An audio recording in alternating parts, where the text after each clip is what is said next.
Hello students, आज हम start करेंगे अपना न्यू चैप्टर। ओके, पार्ट 3 शब्द विचार। ओके, आपकी व्याकरण बोध का पार्ट 3 शब्द विचार। ओके, अब आपको पता है शब्द विचार क्या होता है। शब्द क्या है, सबसे पहले हम शब्द पढ़ते हैं।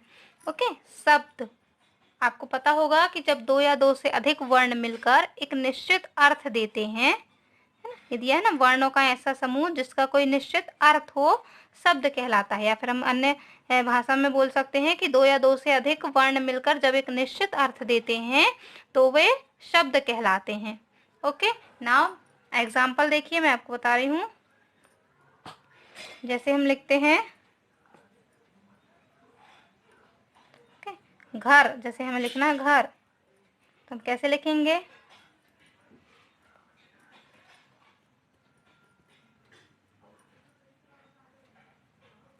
ओके, तो ये क्या हुआ, हम इसे जोड़कर जब हम लिखेंगे तो घर है ना, घ आ का उच्चारण हो ना, र आ का उच्चारण हो रहा है, तो वैसे ही हम लिखेंगे घर। तो इसमें आप देखिए है ना, वर्णों का ऐसा समूह, ये समूह ही हुआ। क्यों? क्योंकि इसमें दो या दो से अधिक वर्ण मिले हैं, तब जाके इसका एक निश्चित अर्थ निकला है। ओके, चलिए नेक्स्ट पढ़ते हैं हम। एग्जाम्पल जैसे दिया है, आपको पिक्चर दिख रही है, मुर्गा, रेलगाड़ी, कमीज। ओके, ऊपर दिए गए चित्रों के नीचे लिखे शब्द कई वर्णों से मिलकर बने हैं और उनसे कुछ ना कुछ अर्थ निकल रहा है। अतः ये शब्द हैं, ये शब्द हुए, पूरा अर्थ निकल रहा है ना। शब्दों से हम अपने भावों और विचारों को प्रकट करते हैं। हम बोलते हैं तो उसमें हम शब्द ही तो बोलते हैं, शब्द ही रहते हैं ना। दो या दो से अधिक वर्ण मिलकर जो शब्द बनते हैं, वे शब्दों के द्वारा ही हम अपनी बातों को, मन के विचारों को, भावों को हम दूसरे के सामने प्रकट करते हैं, है ना। जब कोई शब्द व्याकरण के नियमों के अनुसार वाक्य के एक निश्चित स्थान पर प्रयुक्त होता है तो वह पद कहलाता है।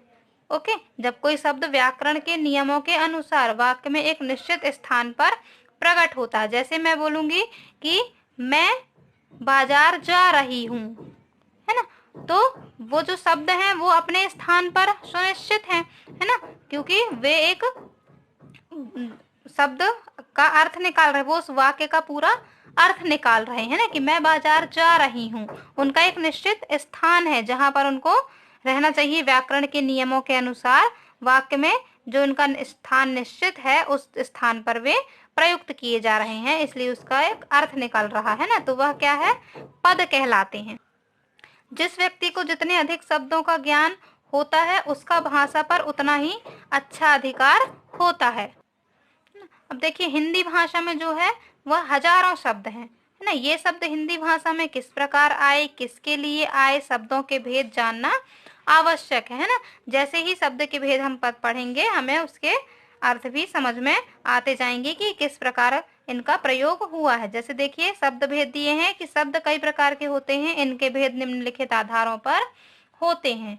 ओके, पहला है अर्थ के आधार पर, पहला हम अर्थ के आधार पर शब्दों का यूज करते हैं। नेक्स्ट है स्रोत के आधार पर, थर्ड है रचना के आधार पर, और फोर्थ है प्रयोग के आधार पर। ओके, ये शब्दों का वर्गीकरण है।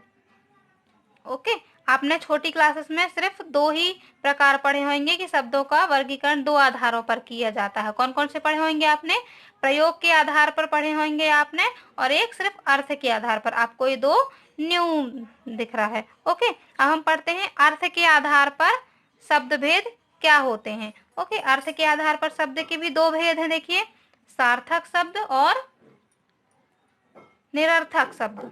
ओके, सार्थक शब्द में क्या है कि जिन शब्दों का कुछ अर्थ होता है, जिन शब्दों का कुछ अर्थ होता है उन्हें सार्थक शब्द कहते हैं। जैसे कमल, भाई, देश, है ना, और जैसे हम पुस्तक, मेज, है ना, ये सार्थक शब्द हैं।